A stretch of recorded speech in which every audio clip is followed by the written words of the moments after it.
Saudara, minggu lalu Pastor Vanuel sudah membawa kita belajar bahwa Tuhan Allah pencipta langit dan bumi memberikan dirinya untuk menjadi Allah bagi Israel.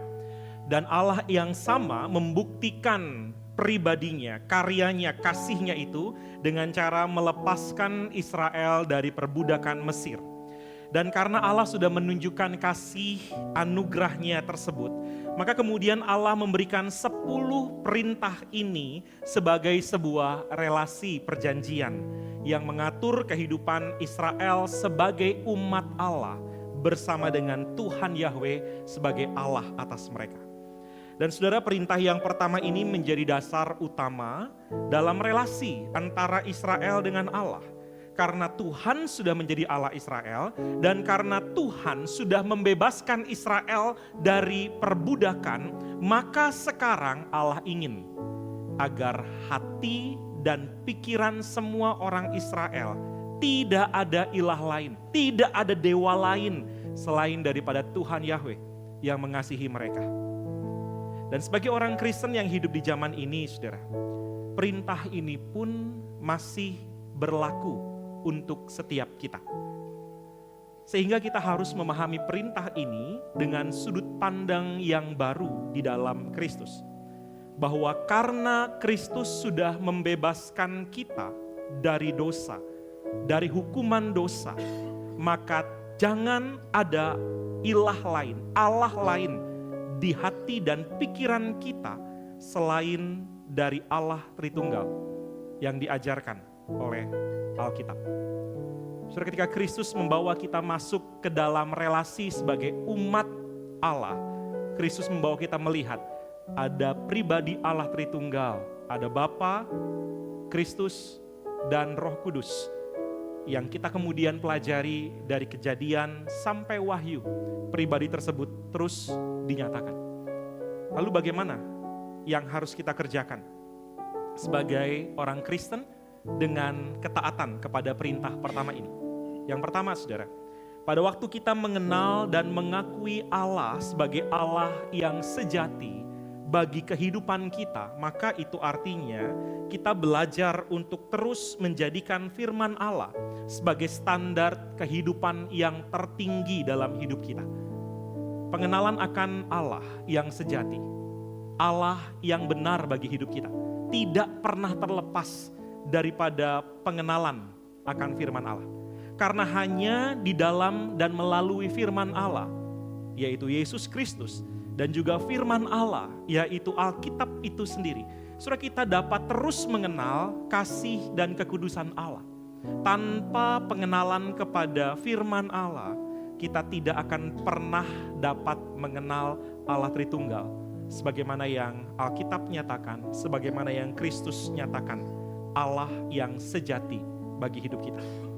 Dan di saat yang bersamaan, saudara, pada waktu kita berelasi dengan firman Allah, maka firman itu juga yang menolong kita untuk bisa mengakui Allah Tritunggal sebagai Allah yang benar, Allah yang sejati dalam hidup kita sehari-hari. Bukan sekedar pengakuan di mulut, bukan sekedar pengakuan dalam hati, tetapi bisa terekspresikan keluar dalam hidup kita sehari-hari. Karena kita tahu Alkitablah yang memampukan kita untuk menghidupi identitas sebagai umat Allah.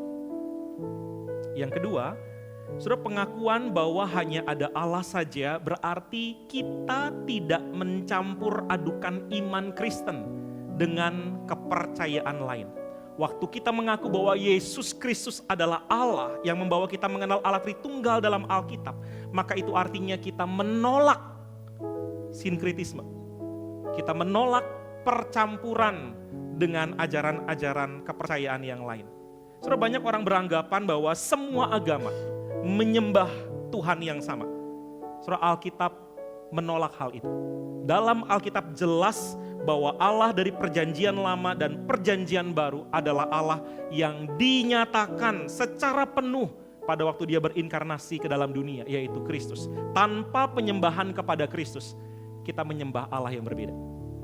Saudara, maka karena Alkitab menolak generalisasi Allah yang sama atas semua agama, maka biarlah kita belajar juga untuk tidak mencampur adukan iman kita dengan pengajaran agama dan kepercayaan lain. Seberapapun masuk akalnya pengajaran tersebut, seberapapun menjanjikannya pengajaran kepercayaan lain tersebut, Allah ingin agar iman dan percaya kita dibangun berdasarkan pusat kepada Kristus sebagai satu-satunya Tuhan yang membawa kita mengenal Allah yang benar. Yang ketiga, melalui perintah ini Allah juga ingin kita bertumbuh dalam menyembah dan memuliakan Allah saja. Saudara, Allah ingin kita hanya berfokus melakukan, mengatakan dan memilih hal yang menyenangkan hati Allah dan yang memuliakan namanya. Sekalipun hal tersebut tidak nyaman, sekalipun hal tersebut tidak mudah buat kita. Tapi pada waktu kita mau belajar mengerjakan apa yang tidak nyaman itu, apa yang tidak mudah itu, saudara, kita sedang menyatakan di tengah dunia ini bahwa fokus hidup kita bukan pada kenyamanan kita, bukan kepada kemuliaan manusia, entah orang lain, entah diri kita sendiri. Tapi fokus hidup kita di tengah kondisi yang tidak nyaman dan tidak mudah itu tetap kepada kesenangan Allah, kemuliaan Allah saja. Sebagai umat yang telah ditebus, saudara dan saya dapat melakukan perintah ini. Bukan karena kita yang kuat, tapi karena ada Roh Kudus yang menolong setiap kita. Karena itu mari hidupi perintah pertama ini dengan hati yang bergantung kepada Allah yang ada dalam hidup kita.